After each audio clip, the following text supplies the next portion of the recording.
चला मित्रांनो, उन्हाळा भयंकर वाढलाय आणि आपल्याला जायचं आहे आता चिल करायला. पण जाता जाता जरा खडक वाचल्यावर थांबणं, मस्त गरमागरम भजी खाणं शास्त्र असतं. मस्त भजी आणि चहा घेऊन आता पुढच्या प्रवासाला निघायचं आहे. तर आम्ही निघालोय पानशेत बॅकवॉटरला असलेल्या सुख अरण्य बाय द लेक या रिसॉर्टवर. तसं हे ठिकाण वेल्हे अर्थात राजगड तालुक्यात येतं. मात्र इथे जाण्यासाठी भोर वेल्हे अशा मार्गाने जाण्याची आवश्यकता नाही. आपण खडकवासला पानशेत कोशिमघर या मार्गाने देखील जाऊ शकतो. हा संपूर्ण परिसर आपल्या कल्पनेपेक्षा सुंदर आणि निसर्ग संपन्न आहे. जणू काही मिनी कोकणच. मस्त हिरवाईने नटलेल्या आणि नदीकाठाने जाणाऱ्या रस्त्याने एन्जॉय करीत आम्ही पोचलो आमच्या मुक्कामाच्या ठिकाणी.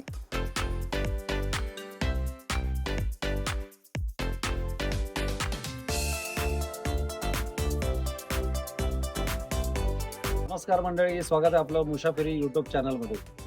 आमच्या प्रेक्षकांनी अनेकदा आम्हाला हा प्रश्न विचारला की तुम्ही बऱ्याच दिवसात कुठलाही ट्रॅव्हल ब्लॉग केलेला नाही. तर आज आम्ही अशा एका ठिकाणी आलेलो आहोत ज्या ठिकाणचं सौंदर्य पाहून तुम्हाला देखील आनंद होईल.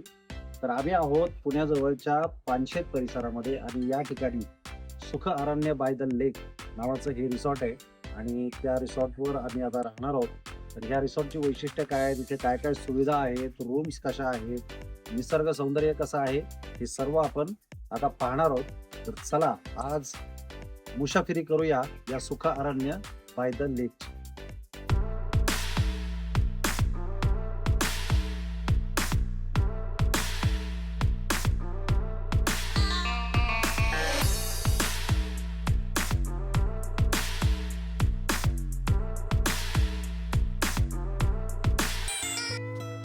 रिसॉर्टमध्ये गेल्यानंतर इथले कर्मचारी आपलं साहित्य रूममध्ये नेऊन ठेवतात. कमानीदार डायनिंग एरिया तर अतिशय सुंदर आहे. इथं देखील भरपूर वेळ घालवता येतो. वेलकम ड्रिंक देऊन आपलं स्वागत केलं जातं. ॲक्च्युली डायनिंग एरियामधून संपूर्ण रिसॉर्ट आणि समोरचं नदीचं विहंगम दृश्य आपल्याला या ठिकाणावरून पाहायला मिळतं. या रिसॉर्टमधील कॉटेजेस कौलारू डिझाईनचे आहेत. उतारावर असलेल्या या रिसॉर्टमध्ये निवांत वेळ घालवण्यासाठी हे उत्तम ठिकाण आहे. या ठिकाणची कॉटेजची रचना देखील प्रत्येकाची प्रायव्हसी जपली जाईल अशाच प्रकारची आहे. झाडी आणि हिरवाईने नटलेलं हे रिसॉर्ट अतिशय सुंदर असं आहे.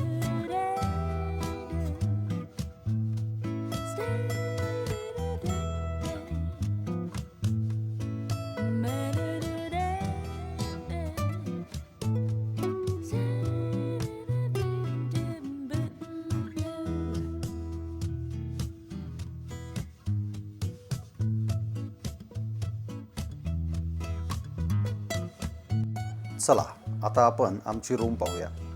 रूमच्या पायऱ्या चढून गेलं की वर एक सिटिंग एरिया देण्यात आलेला आहे. या ठिकाणी कॉफी टेबल आणि चेअर्स देखील आहेत. या एरियाला आपण साधारण व्हरांडा असं म्हणू शकतो. हा व्हरांडा पडदे लावून बंद देखील करता येतो. व्हरांड्यात मस्त जकुजीची व्यवस्था आहे. जकुजीमध्ये बसून मस्तपैकी समोरचा व्ह्यू आपण अनुभवू शकतो. इथून नदीचं आणि डोंगरांचं विहंगम दृश्य देखील दिसतं.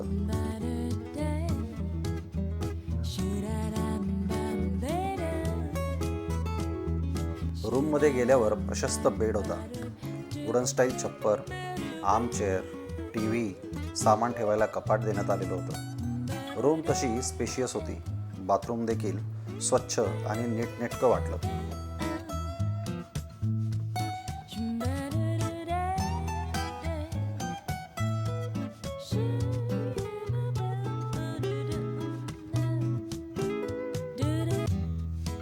इकडे आम्ही रूममध्ये साहित्य ठेवेपर्यंत मुलं स्विमिंग टँकवर पळाली देखील. स्विमिंग टँक रिसॉर्टच्या अगदी खालच्या बाजूला असून स्वतंत्र आणि प्रायव्हसी मेंटेन करणार आहे. स्विमिंग टँकची रचना इन्फिनिटी स्टाईल आहे. इथून नदीचा नजारा अगदी जवळ दिसतो. इथे बसण्यासाठी केलेला सिटिंग एरिया देखील मस्त आहे. इथे झोका आहे, सोफा आहे, चेअर्स आहेत, कॉफी टेबल आहे. त्यामुळे तुम्ही इथे घालवलेला वेळ वर्थ ठरतो. मुलं तर इथून बाहेर निघायलाच तयार नव्हती.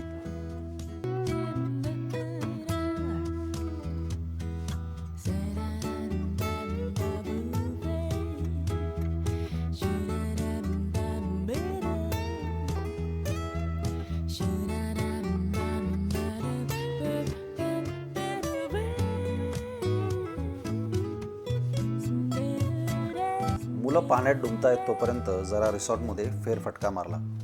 इथली झाडं, लँडस्केप आणि रूम्स पाहिल्या. नजरेला सुखावणारं दृश्य सर्वत्र दिसत होतं. गुलाबाच्या वेगवेगळ्या प्रजातींची रोपं देखील या ठिकाणी पाहायला मिळाली. यासोबतच आंबा, काजू आणि केळीची झाडं देखील या सौंदर्यामध्ये भर घालत होती.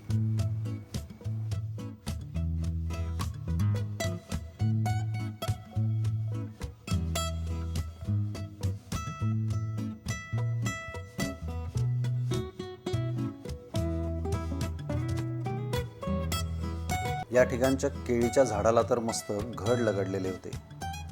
या ठिकाणी काम करणारे स्थानिक रहिवासी अनंता कडू काकांनी यातला घड कापला आणि तो किचनमध्ये नेऊन ठेवला.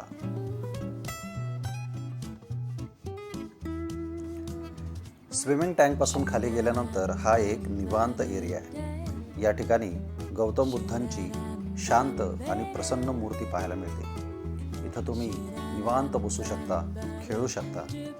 या ठिकाणी एक मचाण देखील आहे. त्यावर बसून तुम्ही नदीपात्राचं विहंगम दृश्य पाहत पाहत गप्पा मारत तासन तास बसू शकता. मुलांना पोहून आणि आम्हाला भटकून कडकडून भूक लागलेली होती. त्यामुळे आम्ही डायनिंग एरियात जेवायला गेलो.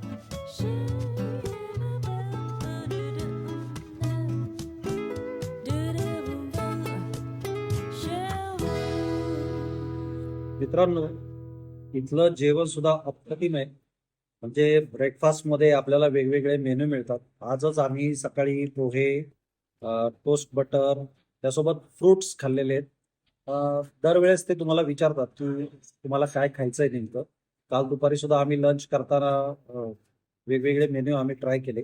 आज सुद्धा आम्ही थाळी घेतलेली आणि थाळी सुद्धा अत्यंत चविष्ट दिसते.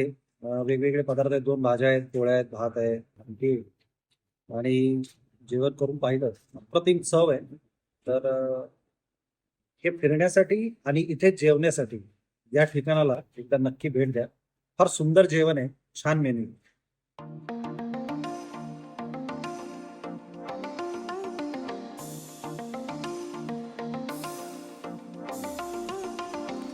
जसा दिवसा इथला नजारा सुंदर दिसतो तसाच रात्रीचा नजारा देखील अप्रतिम असतो. स्विमिंग टँकचा एरिया तर रात्री म्हणजे एखाद्या पार्टी प्लेस सारखा वाटतो. या ठिकाणी रात्री येण्याची मजा काही वेगळीच आहे.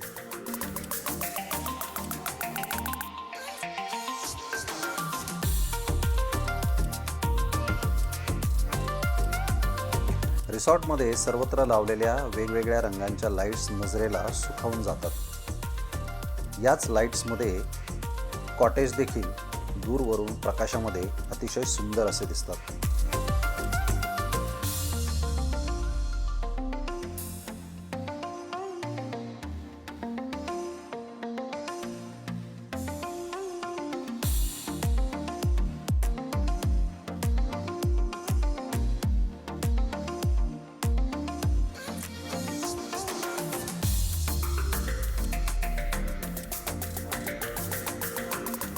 रिसॉर्टमध्ये संध्याकाळची थोडी भटकंती झाल्यानंतर मुलांनी पुन्हा रूम समोर असलेल्या जकुझीमध्ये डुंबायला सुरुवात केली.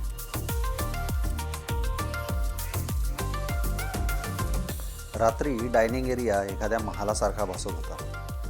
दूरवरून त्याचे लाईट्स अतिशय दिमागदार दिसत होते. या ठिकाणी गेल्यानंतर एक वेगळीच मजा आपल्याला रात्रीच्या वेळी देखील अनुभवायला मिळते. या ठिकाणी बसून संपूर्ण परिसर आपल्याला निहाळता येतो. एक प्रकारची टेहळणीच करता येते. डायनिंग एरियामध्ये काही पुस्तकं तुम्हाला वाचण्यासाठी ठेवण्यात आलेली आहेत. यासोबतच काही खेळ देखील आहेत. या ठिकाणी सर्वजण कॅरम खेळत असताना मी किचनमध्ये जाऊन जरा शूट घेतलं. शूटिंग करतोय म्हटल्यानंतर इथल्या खानसाम्याला देखील जरा स्फुरण चढलं आणि त्याने मग अशी काय फोडणी दिली की जाळ अंधूर संकटच निघाला.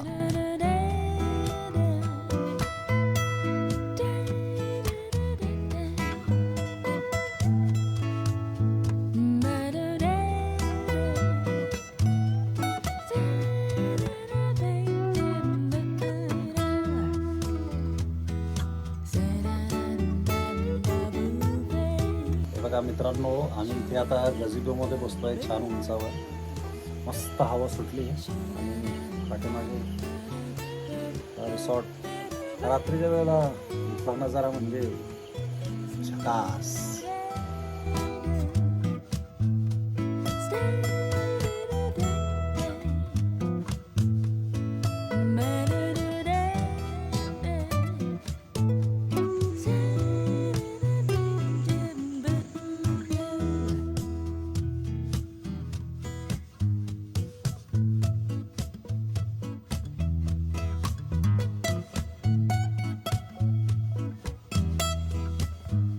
दुसऱ्या दिवशी सकाळी लवकर उठून आम्ही मस्त चहा घेतला आणि त्यानंतर नदीवर फेरफटका मारायला गेलो. नदीचं पात्र जरा आत सरकलेलं होतं, परंतु तरी देखील नदीला भरपूर पाणी होतं.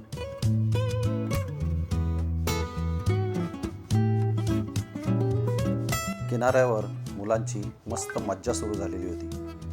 पाण्यामध्ये चपटे दगड मारून तो पाण्यावरून किती लांब जातोय हे पाहण्यामध्ये मुलं दंग झालेली होती.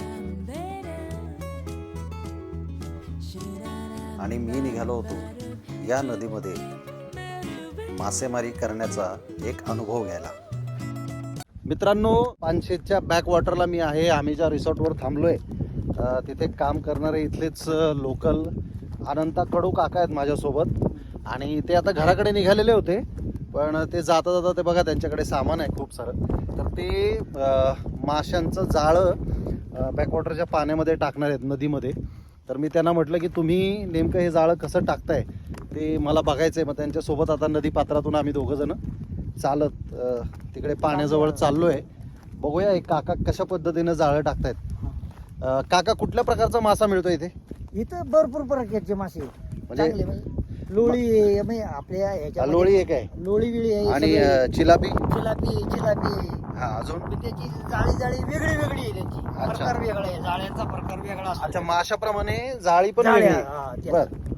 2 बोटी 4 बोटी MM ची जाळी असते त्याच्यामध्ये. हा, आपल्याकडे छोटे 35 MM चं जाळं आहे अच्छा, आणि मोठ्यांचं जाळं ते 40 MM 45 MM ची जाळी असते. बर, असा प्रकारचं त्याच्यामध्ये मासे भेटतात. अच्छा, त्याच्यामध्ये छोटं 35चा मासा भेटत नाही त्यांना. हा, त्याच्यामध्ये 40 MM चाच मासा भेटणार त्यांना. अर्धा किलोचा, बर, 1 पावशेरचा, हा, असा 1 किलोचा, 2 किलोचा. मग त्याच्यामध्ये असं असतं ते प्रकार असतो त्याचा. बर. आणि एका जाळीला किती मासा लागतो साधारण? साधारण आता पावसाळ्यामध्ये भरपूर गवत्यात 10-20 किलो 25 किलो. आणि खेकडं? खेकडं नाही जाळ्यामध्ये. जाळ्याला नाही, पण असं बाकी दगडाखाली यायला? नाळ्यांना नाळ्याला. पाणी झालं की मग नाळ्यांना खेकडं असते. हा, तिकडे नदीमध्ये डॅम मध्ये खेकडं नाही भेटत. हा. मित्रांनो, कडू काकांचं वय 64-65 आहे आणि त्यांचं शरीर जर बघितलं अत्यंत काटक आणि मजबूत असं शरीर आहे. अनेक वर्ष शेतांमध्ये आणि या डोंगरदऱ्यात काम केलेलं हे शरीर आहे. अशा प्रकारचं सुदृढ शरीर आता शहरी भागात मिळणं कठीण आहे. नाही भेटणारच नाही. अहो, व्हिडिओ मला जर बघितलं हा. ना, लोक येड लागतं त्यांना बघितलं तर. आहे ना? तुम्ही बघताव ना, आता मी सकाळपासून किती राऊंड मारतो पायऱ्यांनी. वर खाली वर हो, खाली हो, वर. हो. हा. पुन्हाची कॅपॅसिटी आहे का तेवढं नाही, रनिंग नाही, करायची. नाही, नाही, नाही. पुन्हा सगळी कामं करायची, काम करा. नुसतंच वर खाली नाही. हा, हे पळत जायचं, पळत मोकाळ नाही, हो. काम करून. मगाशी आम्ही जेवायला गेलेलो असताना कडू काकांनी केळीच्या झाडाला आलेला घड, एवढा मोठा घड होता, तो कोयत्यानं कापला आणि तो खांद्यावर घेऊन ते किचन मध्ये गेले पायऱ्या चढून. हा, त्याचा फोटो काढला होता तुम्ही ना? हो, काढला ना. हे बघा, आम्ही आलेलो पाण्याजवळ. हा, आता पाण्यात. हे बघा, पाठीमागे पाणी दिसतंय सगळं आणि काका आहेत. आता आम्ही बघूया आता काका कसं जाळं टाकताय.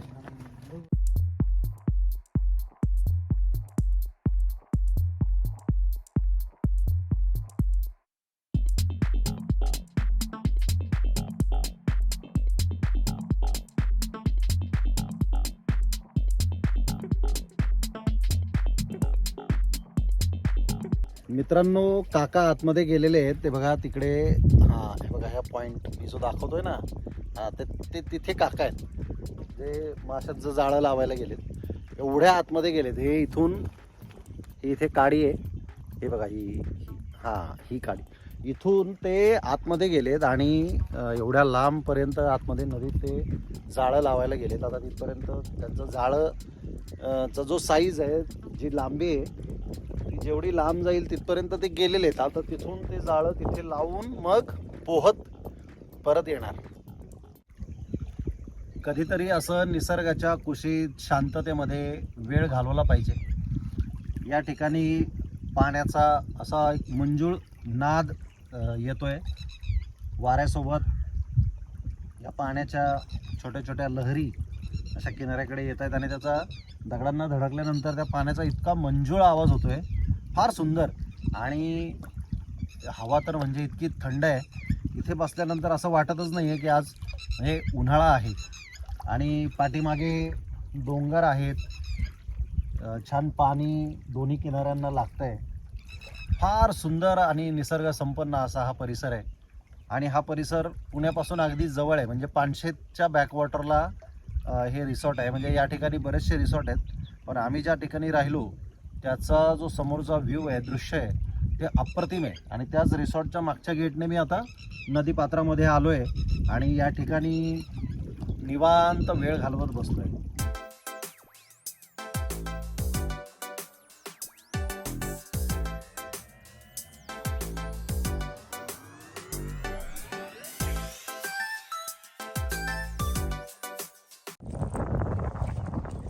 बघा मंडळी, इथे एक मासा लागलाय आणि हा इकडे एक आहे, खाली दोन आहेत.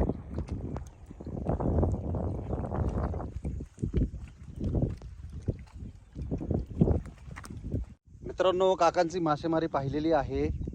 त्यांच्या जाळ्यात 4 मासे लागले. दुपारी त्यांनी बरेच मासे काढले होते, ते म्हणाले. आता चहाची गरज आहे, कारण बराच वेळ इकडे घालवला आहे आणि पाण्यापासून तिथे रिसॉर्टपर्यंत चालत जायला थोडा वेळ लागतो. आता मस्त चहा घ्यायचा आणि त्यानंतर मग पुढच्या गप्पा.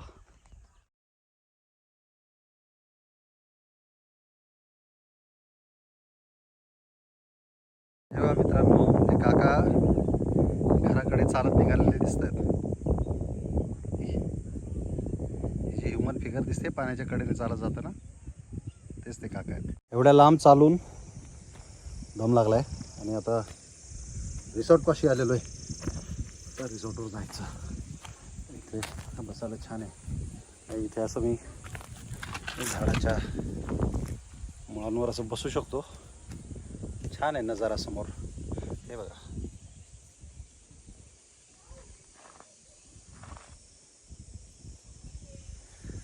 मस्त. चलो आता जाऊया वर आणि पिऊया चहा.